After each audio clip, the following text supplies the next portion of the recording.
신명기 15장입니다. 전체를 좀 읽어보려고 하는데 내용이 좀 길어서 따로 읽지는 않고 읽으면서 내용을 살펴보겠습니다.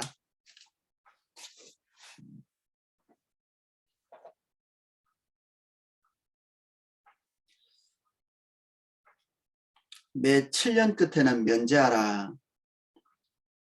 7년에 한 번이 그 안식년이죠. 안식년. 그래서 7년이 될 때마다 그 빛을 탕감해주는 규정입니다. 2절. 면제의 규례는 이러하니라. 그의 이웃에게 구워준 모든 체주는 그것을 면제하고 그의 이웃이나 그 형제에게 독촉하지 말지니 이는 여호와를 위하여 면제를 선포하였음이니라. 이방인에게는 내게 독촉하려니와 내 형제에게 구워준 것은 내 손에서 면제하라. 이 면제에 대해서는 두 가지 이야기 있습니다. 이 7년에 한 번씩 그 빚진 모든 것들을 탕감해주는 그런 부분이고, 또 한면에서는 어떻게 그렇게 해서 사회가 돌아가겠냐 이렇게 생각하는 그런 그룹이 있습니다. 그래서 이것은 독촉하는 것을 면제하는 것이다 이렇게 생각하는 사람들이 있습니다. 그런데 여기 그 면제는 그 완전한 면제를 또 말해준다고 하기 때문에 우리가 이제 무엇을 정해서 이렇게 완고하게 말할 수는 없지만 거의 전체를 탕감해 주는 것에 대한 규정이 더 무게감이 있거든요. 우리가 알고 있는 신학자들 중에 좀 유명한 분 폰나드라는 사람도 이건 완전한 면제를 말한다 이렇게 얘기하고 있습니다.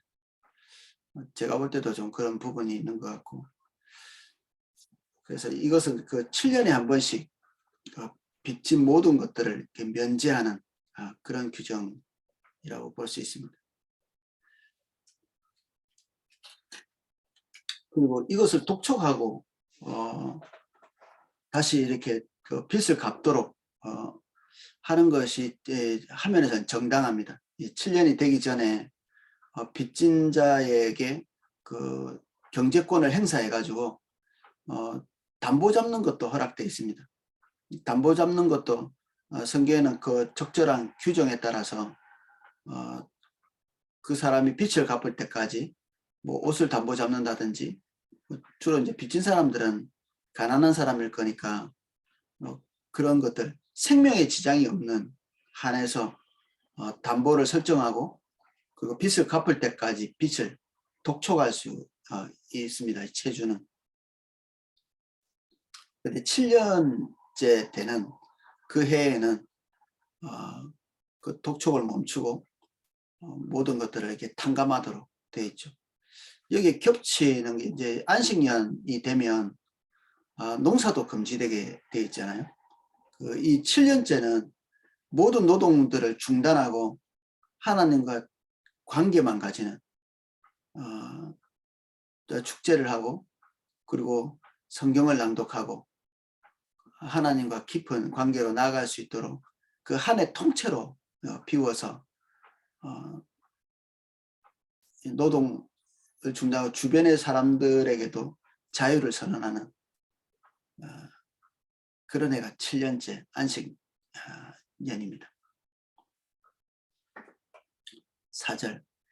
내가 만일 내 하나님 여호와의 말씀만 듣고 내가 오늘 내게 내리는 그 명령을 다 지켜 행하면 내 하나님 여호와께서 내게 기업으로 주신 땅에서 내가 반드시 복을 받으리니 너희 중에 가난한 자가 없으리라.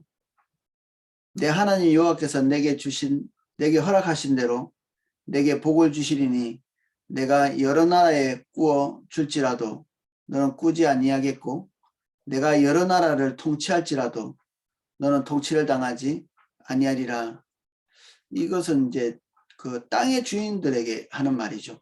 땅의 주인들에게 농사 짓는 것들이 안식년에는 허락되어 있지 않습니다. 그것은 그 땅을 묵히게 되어 있고 과수원 같은 것들을 하는 포도원 같은 것들을 하는 사람도 그 해에 저절로 이제 열매가 나는데 그것들은 소출을 거두지 못하게 되어 있죠. 이 소출들은 주로 그 땅 주인이 아닌 모든 사람들, 주로 이제 가난한 사람이겠죠. 가난한 사람들이 취해서 가져가게 되어 있고, 나그네도 가져가고, 땅이 없는 사람들, 그 소출을 가져가게 되어 있고, 심지어 짐승도 그 땅에서 자동으로 나는 그런 소출을 가져가게 되어 있죠. 그래서 이것은 가난한 자를 위한 하나님의 배려이면서도, 그리고 체주들이 이 부를 축적하는 데 집중하지 못하도록 이 땅의 주인들, 지주들이 모든 사람에게 다 분깃으로 나누어진 이 땅의 소출에 집중해서 부를 축적하는 데 인생의 목표를 두지 못하도록, 하나님께서 정하신 것을 다 지키다 보면 우리 마음에서 이 부에 대한 초점이 맞춰져 있는 사람들은 아마 속이 다 들어갈 것입니다. 자기가 애써 벌은 돈을 가난한 사람들에게 빌려주고, 그리고 빌려주는 것도 거의 주는 거라고 볼 수도 있죠. 어떤 면에서는. 그 가난한 자들이 갚을 수도 있겠지만, 가난한 자들에게 꾸어주면 보통 이게 그들이 부를 통해 가지고 다시 되갚는 능력이 이제 없을 경우가 많겠죠. 가난하면 왜 가난해졌겠습니까? 무능력하니까 가난해진 거고, 또는 구조적으로 가난해질 수도 있고. 근데 그들이 빚을 가지고 갔는데 그걸 가지고 이렇게 다시 갚을 수 있는 상황이 되는 것은 그렇게 많지는 않겠죠. 제가 볼 때는 이 빌려준다는 것 자체가 그냥 마음에서 이 자기가 가지고 있는 그 일정 부에서부터 구제를 한다는 마음으로 주지 않으면 하나님께서 이 7년째 면제하는 해가 되었을 때 깨끗한 마음으로 그것을 탕감하기는 참 어려울 것 같더라고요. 그래서 구제에 대한 하나님의 긍휼의 기본적인 성품들을 이해하고 수용하지 않으면 이 가난한 자들에게 빌려주는 것들은 어렵겠죠. 그리고 땅이 있다 한들 7년째 빚을 진 사람들은 그 땅에서 농사를 지을 수 없기 때문에 그 빚을 갚을 수 없겠죠. 이것은 모든 사람들이 빚을 준 사람이나 꾼 사람이나 다 그 7년째는 노동을 중단하고 하나님과 관계를 가지고 인생의 어떤 다시 에너지를 모을 수 있는 그런 시간을 가지는 것이거든요. 그래서 이스라엘 백성들이 지금 이렇게 하나님 앞에서 지키고 있는 규정들을 이렇게 보면 우리가 생각할 때 특별히 우리 한국 사람들 부지런해 가지고 한국 사람들이 생각할 때는 노동량이 좀 그렇게 많지 않은, 우리가 생각하는 것보다 인생을 열심히 산다 이렇게 생각할 때 우리는 우리의 몸이 완전히 이게 탈진될 만큼, 주님과의 관계도 놓칠 만큼 노동량이 이렇게 많아야 우리 마음이 이렇게 편안한 그런 부분이 있는데, 하나님께서 이렇게 요구하시는, 이스라엘 백성들에게 요구하시는 이 노동의 이 시간들이 그다지 혹독하지가 않습니다. 1년에 3차례씩 축제가 있죠. 그리고 안식일이 있지. 이 안식일 규정은 이방에는 없는 것들입니다. 여기는 땅이 있는 사람이 스스로 자유롭게 쉴 뿐 아니라 노예들 그리고 짐승까지도 쉬도록 만들어놨기 때문에, 심지어 이 안식연에는 농사를 짓지 않음을 통해 가지고 땅도 쉽니다. 이게 무슨 말이야 싶은데, 이스라엘 백성들이 그 바벨론 포로로 잡혀갈 때 그 예언자들의 그 예언의 한 토막에 보면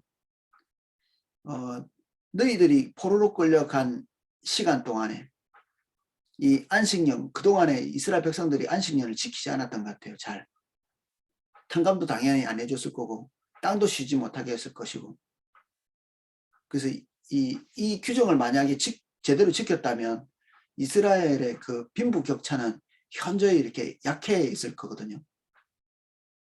이 안식년을 지키지 않으면 부한 자는 끊임없이 부하게 되고 가난한 자는 끊임없이 가난하게 되어서 종이 점점 늘어나고 사회는 부한 자와 가난한 자 사이에 중대한 이렇게 격차가 나서 이스라엘 백성들 안에 이렇게 사회에 균열이 생기는, 서로 형제이고 하나님의 백성인데 그들이 가지고 있는 근본적인 그 비전, 하나님께서 이스라엘 백성 전체에게 주신 비전이 열방의 제사장 나라가 되는 것인데 이것 자체에 초점이 맞춰지지 않고 각자가, 한쪽은 개인의 부를 축적하고 힘과 개인을 위한 힘과 능력을 비축하는데 초점이 맞춰질 것이고, 가난한 자들은 그 부한 자들의 그 착취에 시달리면서 계속해서 하나님의 비전들을 놓치는 일이 있겠죠.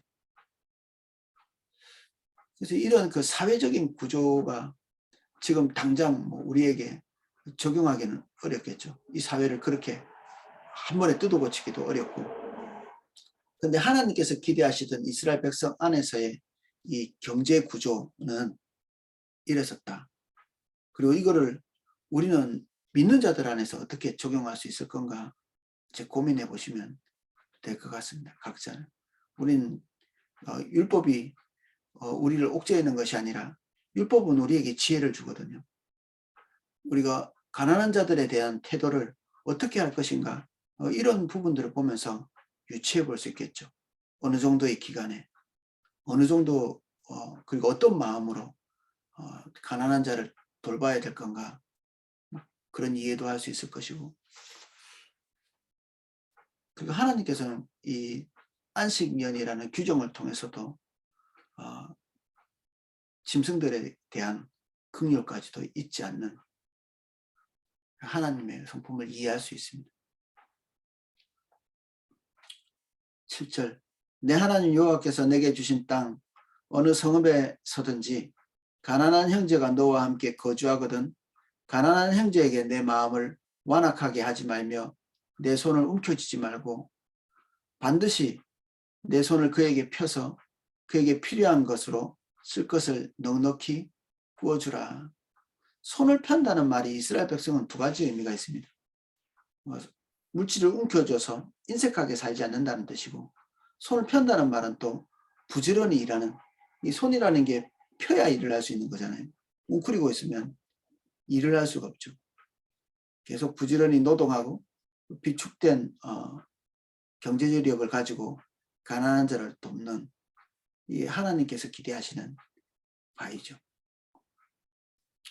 그 신약 성경에는 좀 더 이걸 구체적으로 말하면서 너희가 도둑질하지 말고, 그리고 가난한 자를 구제하기 위하여 내 손으로 수고하라 이렇게 되어 있거든요. 우리가 수고하는 이유, 그리고 물질을 비축하는 이유가 가난한 자를 구제하기 위한 것으로 바로 연결이 되고 있죠. 신약 성경은. 하나님이 기뻐하시는 대로 우리가 물질을 사용한다. 이것은 우리가 우리의 재물을 비축해서 우리의 삶을 돌볼 뿐 아니라 주변에 우리에게 주신 능력을 주시지 않는 사람이 있습니다. 누구나 다 열심히 하면 가난해지지 않을 거라고 생각하면 이게 오산입니다. 열심히 일하는데도 가난해질 수가 있습니다.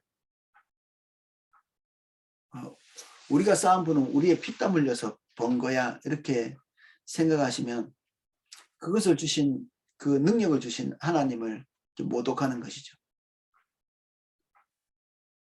우리는 범사에 하나님의 것임을, 이 땅 자체가 경제활동을 할 수 있는 기본적 전제가 이스라엘 백성들은 땅인데 이 땅 자체가 이스라엘 백성들의 것으로 허락되어 있지 않습니다. 땅은 각자 나누어 주었지만 그 땅의 소유자로 준 게 아니라 어떻게 보면 소작이죠. 소작. 영원한 소작. 땅의 주인은 하나님이신데 거기에서 땅을 하나님께 빌어서 소작을 하고 있는 것이거든요. 그래서 계속 이런 그 구제를 통해서, 그리고 11조 행위를 통해 가지고 이 땅의 원래 주인은 하나님이심을 선언하는 거죠. 우리 자본주의적 개념을 가지고는 이런 부분들을 이해하기가 어렵습니다.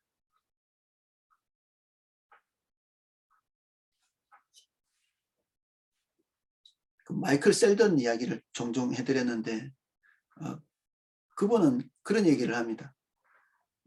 열심히 할 수 있는 것, 그리고 내 능력으로 일하는 것, 이것이 모든 사람을 공정한 출발선에 둔다고 우리는 생각하거든요. 자본주의에서.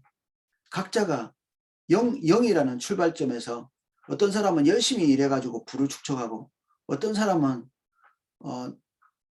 열심히 일하지 않거나 그리고 능력이 없거나 능력이 있는 사람들이 더 많은 것을 가지는 것이 공평하다 이렇게 생각이 우리는 들잖아요. 자본주의에서는 이건 보편적인 생각들이죠.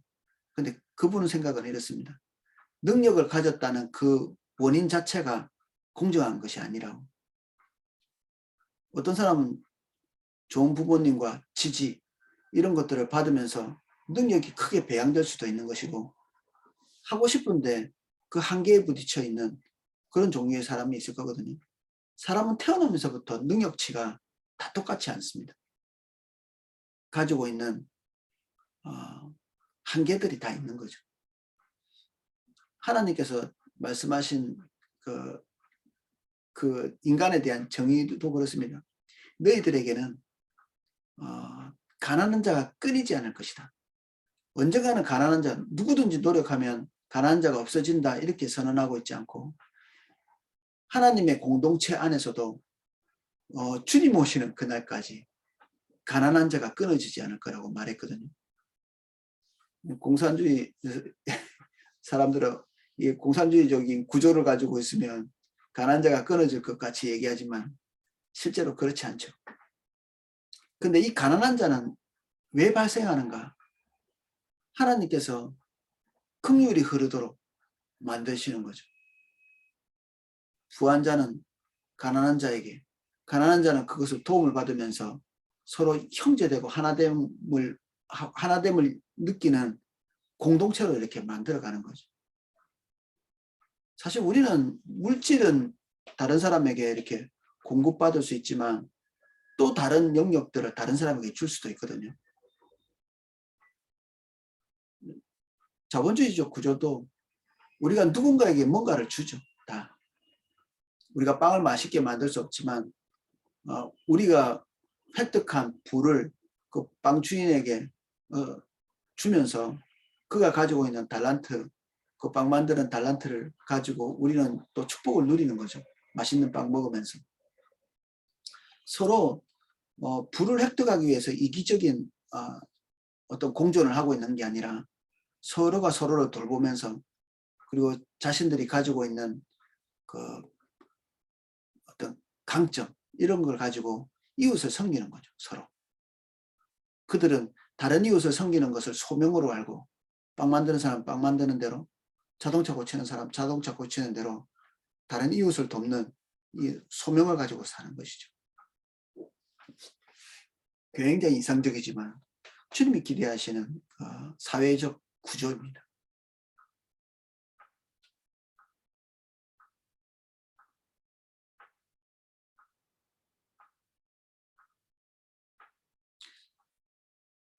반드시 내 손을 그에게 펴서 그에게 필요한 대로 쓸 것을 넉넉히 주라. 이 필요는 우리가 측정할 수 있습니다. 필요와 원함은 다르거든요. 네가 가진 거 다 줘. 이런 것들은 악심이죠. 악심.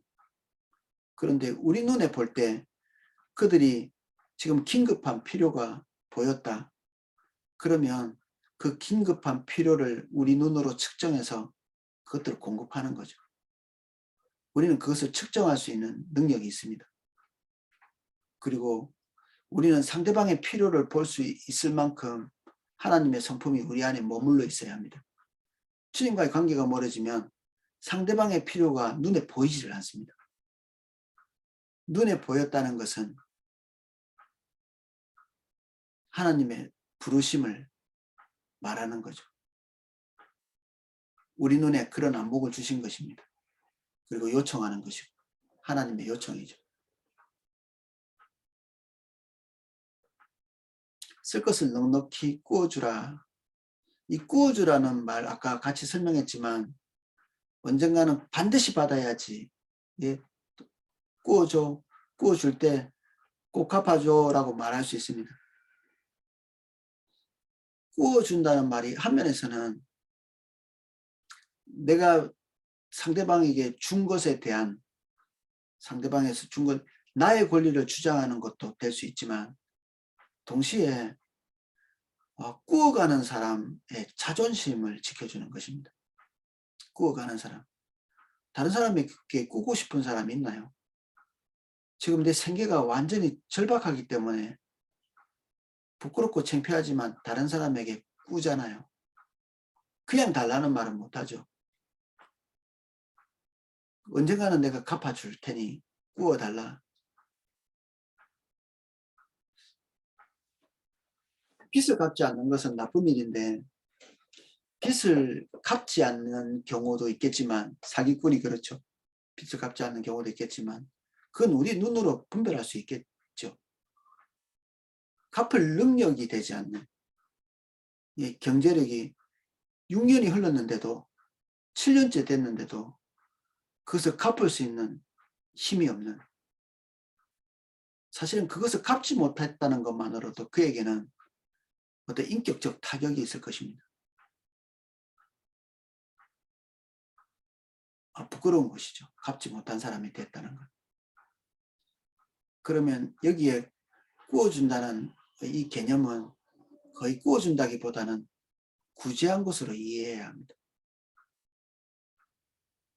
빌려갈 때 부끄럽지 않도록. 그리고 7년째 되는 해는 하나님의 규정을 빌미로 해서 탕감하는 거죠. 하나님의 관용, 하나님의 사랑, 이게 체주의 권리도 하나님께서 축복을 통해서 지켜주시거든요. 축복. 우리가 빌려준 걸 고스란히 받는 이런 축복의 이런 개념이 아니라 하나님께서 너의 한 일에 대해서 보상해 주마. 이게 하나님의 그 원리입니다. 이게 물질이라는 것이 이제 우리가 흘려보낸 데서 고스란히 이렇게 흘러오기보다는 계속 한쪽 방향으로 흐르는 경우가 더 많은 것 같아요. 흘러간다 이렇게. 그래서 이상하게 준 사람한테 다시 오는 경우는 잘 없고 저 같은 경우에도 계속 준 사람한테는 계속 주더라고요. 이렇게. 그리고 누군가가 우리에게 이게 계속 주고 있는 경우는 그 사람에게 다시 주는 경우가 잘 없고 계속 받기만 하게 되더라고요. 이게 높은 곳에서 아래로 이렇게 흐르는 것처럼 이게 물질도 평균케 되는 방향으로 이렇게 흘러가죠. 사도 바울이 이제 복음을 전한 선교사로서의 삶을 사는데 사도 바울이 했던 일들 중에 굉장히 중요한 부분은 물질을 평균케 하는 역할을 했습니다. 그래서 약간 부요한 그런 교회에서 주로 이제 이방인 교회가 조금 부요했던 것 같습니다. 가난했던 그 유대인들의 교회에 거액의 헌금을 모아가지고 그 이방인 교회 지도자들과 함께 뭐 다른 이상한 소문이 나면 안 되니까 그랬겠죠. 그들 대표와 함께 마지막 그 전도여행 끝에 그 헌금을 전달하는 그런 장면을 우리가 사도행전에서 볼 수 있거든요. 물질이 평균케 된다는 것은 하나님의 세계에서는 굉장히 당연한 그리고 하나님의 공의 중에 하나입니다.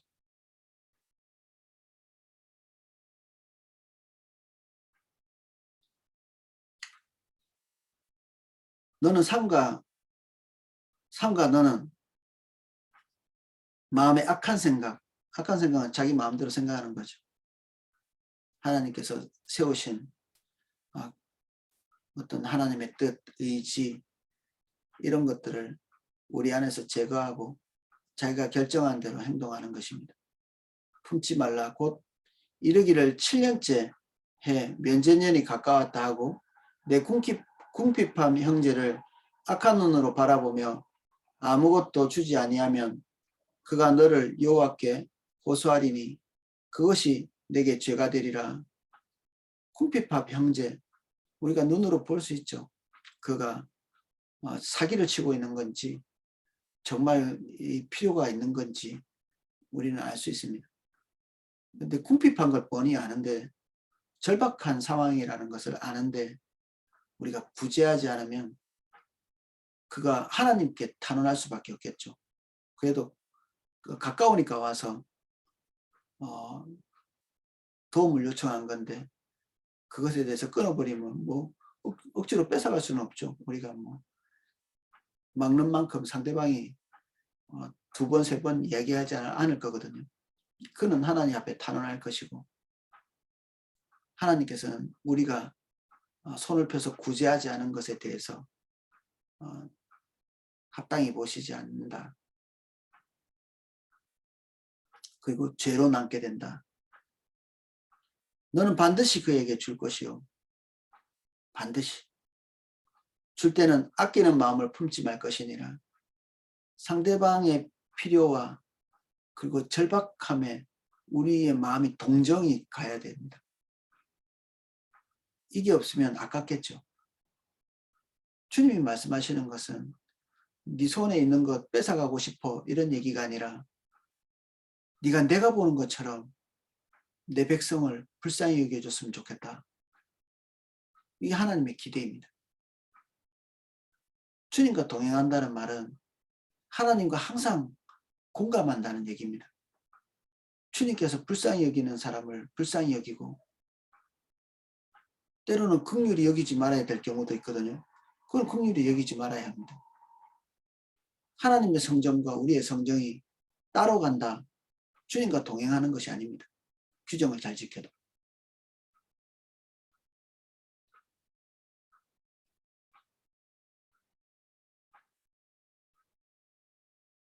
이로 말미암아 내 하나님 여호와께서 내가 하는 모든 일과 내 손이 닿는 모든 일에 내가 복을 주시리라.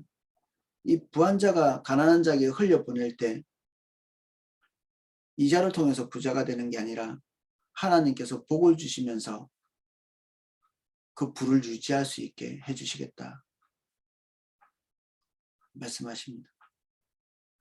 땅에는 언제든지 가난한 자가 그치지 않겠으므로, 가난한 자를 완벽하게 없애겠다는 정권이 나오면 거짓말하지 말라고 해야 됩니다. 거짓말쟁이들입니다. 완전히.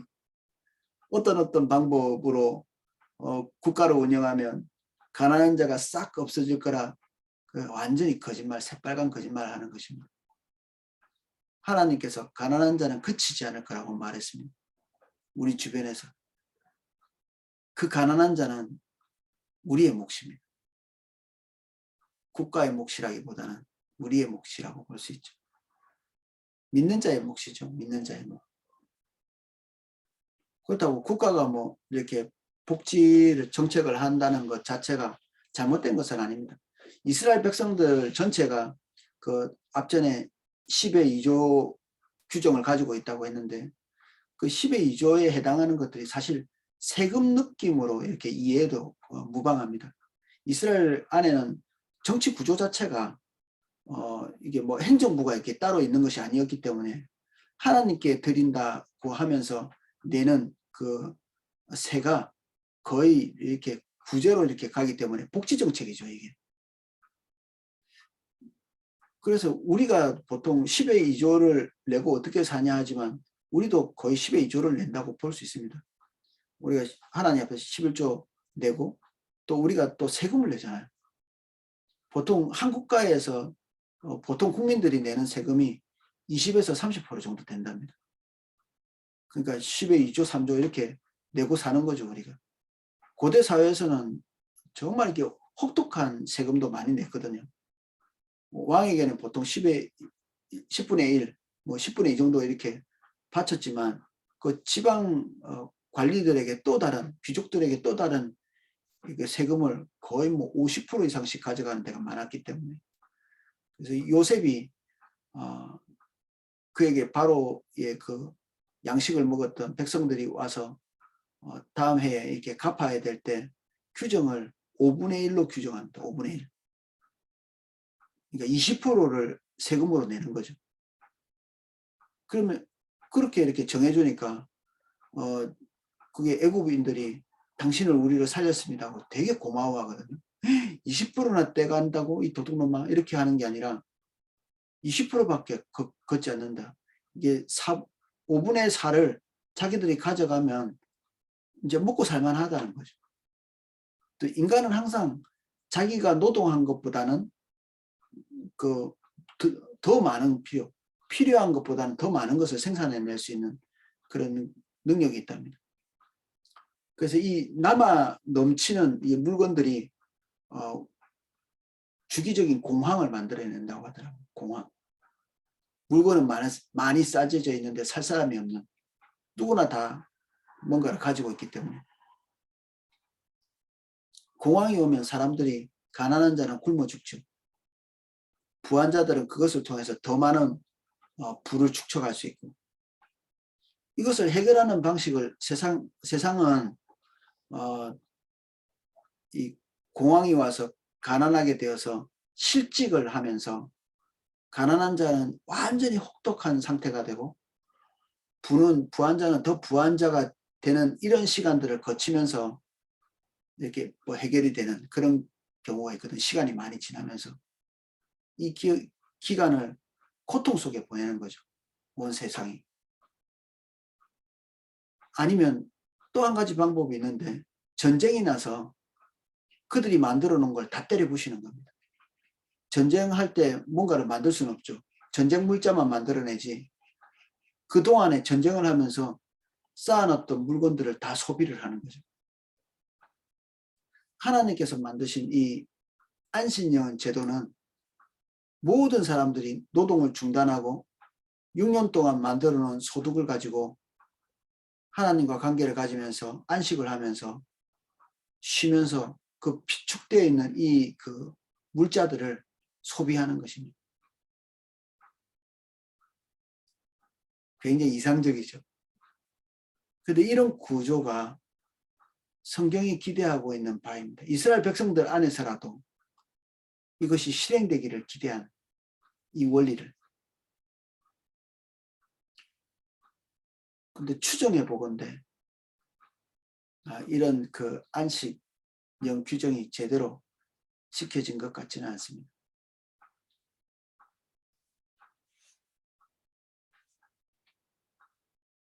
12절 내 동족 히브리 남자나 히브리 여자가 내게 팔렸다 하자 만일 6해 동안 너를 섬겼거든 7째 해에 너는 그를 놓아 자유롭게 할 것이요 그를 놓아 자유케 할 때에는 빈손으로 가게 하지 말고 내 양무리 중에서 와 타작마당에서와 포도주 틀에서 그에게 후히 줄지니 곧 내 하나님 여호와께서 내게 복 주신 대로 그에게 줄지니라. 빚을 졌을 때 그 빚을 갚지 못할 때 그냥 탕감해 주지는 않습니다. 이스라엘 이 율법의 규정에서. 이들이 6년 동안 노예살이를 하죠. 이스라엘의 노예는 이방의 노예 제도와는 좀 다릅니다. 어느 정도의 신분이 주어지고 그리고 한시적이죠. 6년 이상 노예살이를 할 수가 없습니다. 근데 우리 보통 노예의 가격을 30세겔로 이렇게 볼 때 한 노동자의 1년 월급을 10세겔로 보거든요.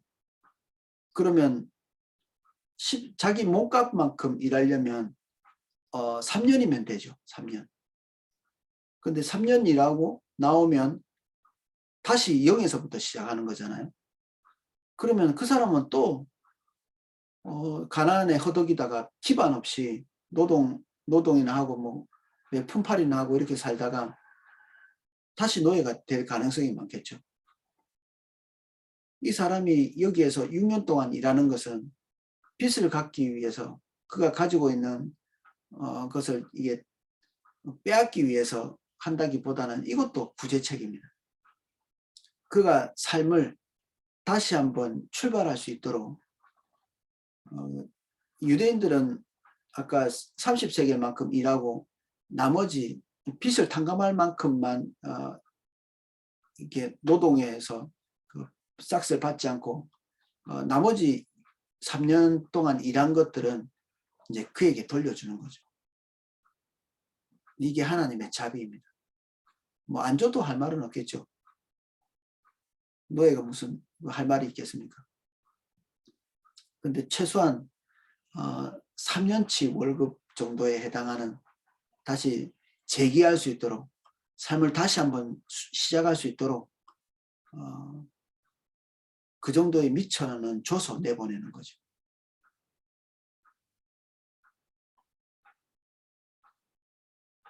(15절에) 그렇게 해야 되는 이유를 말하고 있습니다.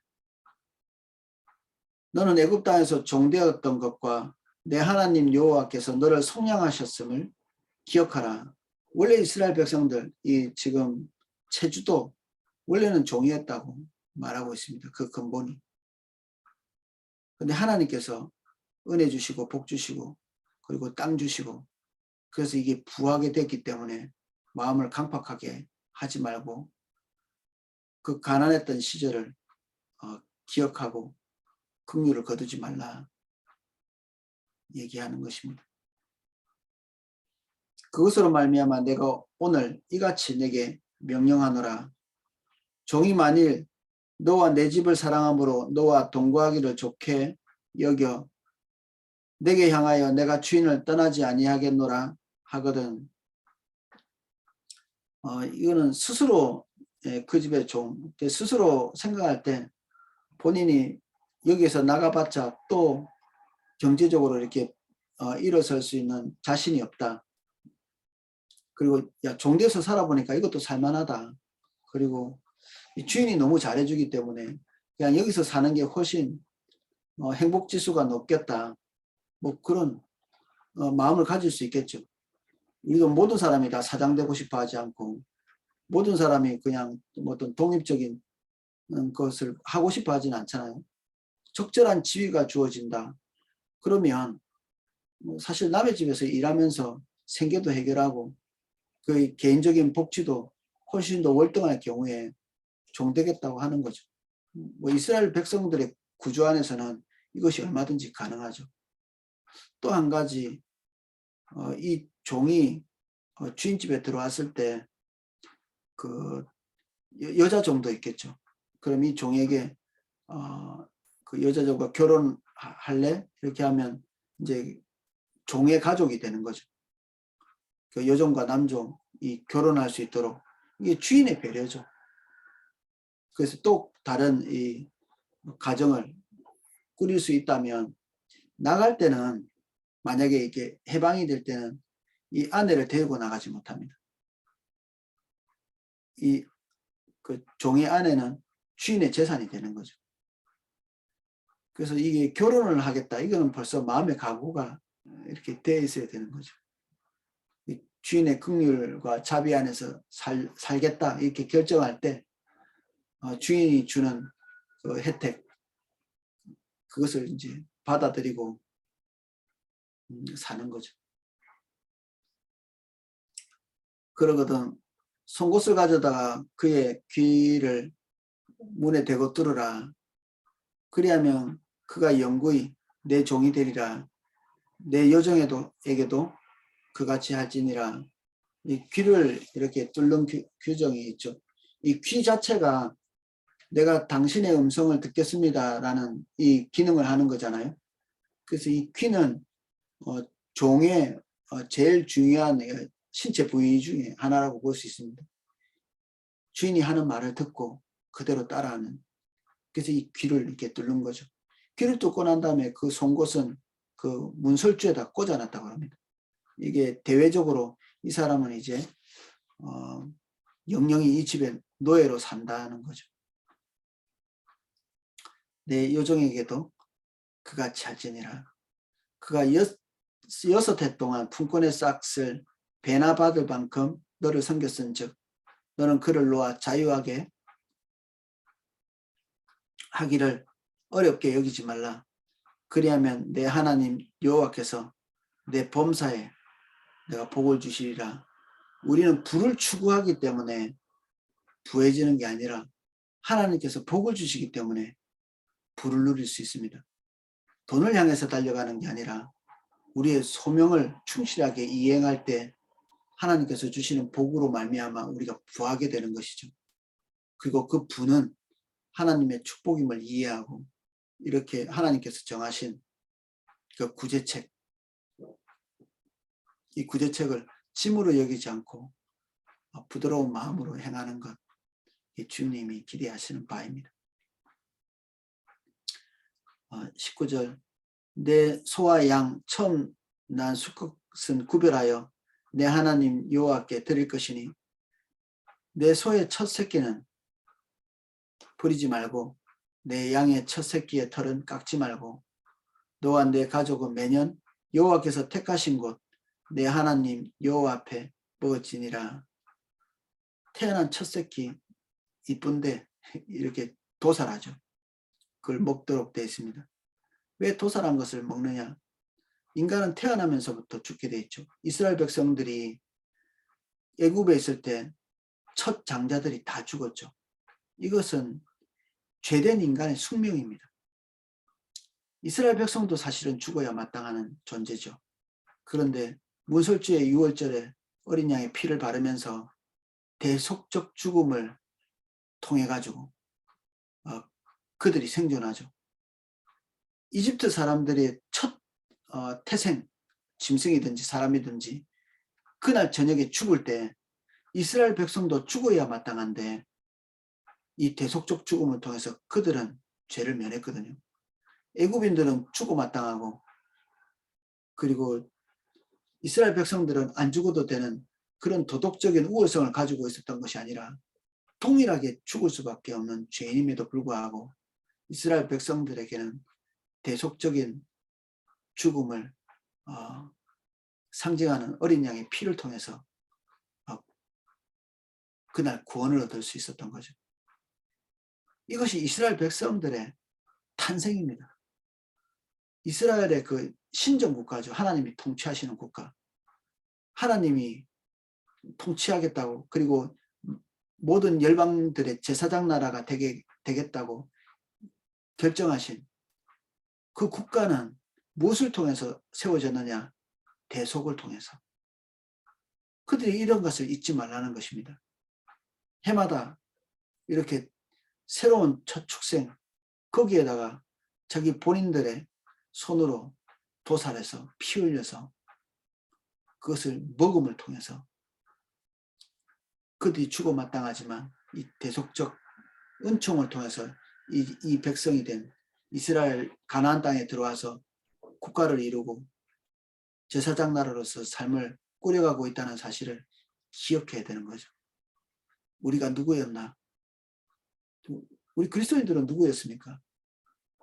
우리도 우리 죄 때문에 죽어 마땅한 존재로서 예수 그리스도의 보혈의 은총 때문에 우리가 하나님의 축복을 누리고 주님을 대면하고 그렇게 살 수 있는 거죠. 우리는 우리 자신의 정체성을 예수 그리스도 안에서 끊임없이 찾듯이 이스라엘 백성들도 그들의 정체성을 6월절에 그 희생인 그 어린 양을 기억함을 통해 가지고 그들의 정체성을 확인하는 것이죠. 이 정체성을 확인하고 난 다음에는 하나님께서 말씀하신 이 모든 규정들이 쉬워질 것입니다.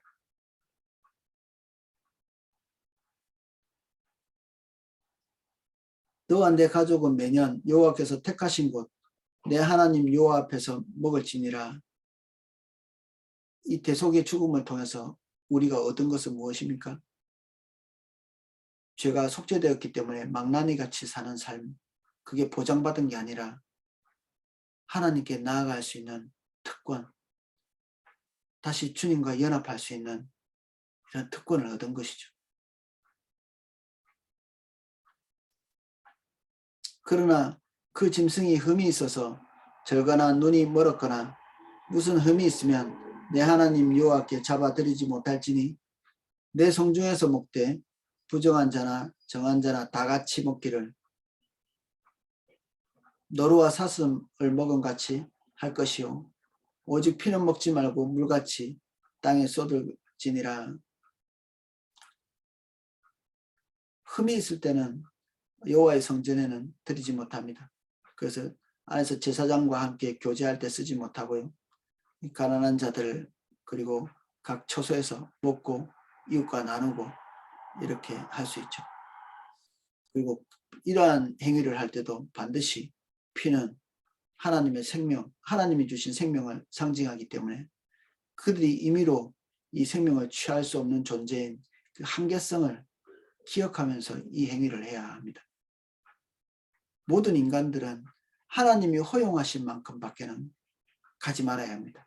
또 갈 수도 없고 우리가 모든 것을 다 할 수 있지만 모든 것이 다 덕이 되는 것은 아니죠. 우리는 하나님이 말씀하신 이 금원들을 지키지 않고 지나갈 수 있습니다. 우리는. 그런데 우리가 그것을 하지 않고 스스로 삼가고 할 때 하나님께서 우리를 더욱 깨끗하게 하시고 우리에게 더 많은 열매를 맺게 하실 것입니다. 먹을 수 있지만 거기에 제한된 하나님의 규정들을 지킴으로써 하나님께 합당한 백성이 되는 것이죠.